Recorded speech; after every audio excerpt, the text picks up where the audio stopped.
So here's the inside of Belgian Gulch's batch box, and here it is starting to come together.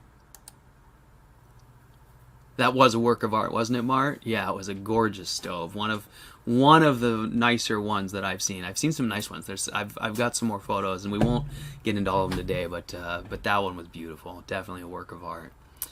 And here we've got Belgian Gulch's wonderful work of function, which I really appreciate as well. So he's got just a really nice heavy-duty build here. A lot of mass in this thing.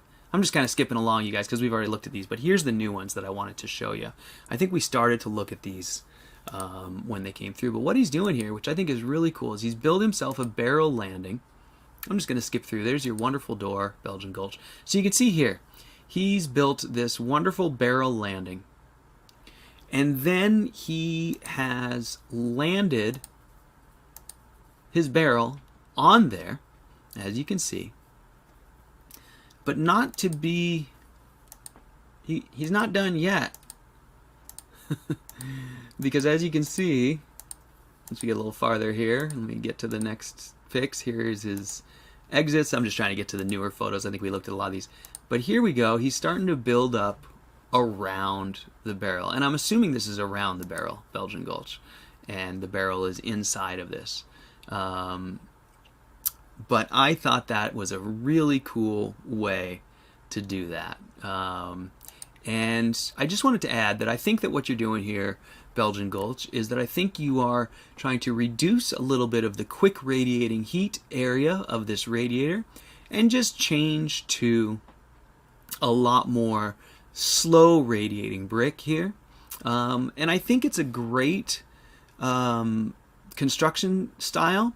The one thing I'd say, you have what looks like a lid on top up here. So you can open the top of this and get in here and service your riser. That is an awesome way to go. That's probably the very best way to build this. However, I just wanted to point out that for anyone wanting to do a build like this, where they have much more masonry than they have radiator, then another way to do this would be just to build this entire brick part as the barrel landing, and then cut your barrel right here and just land the barrel on the bricks there.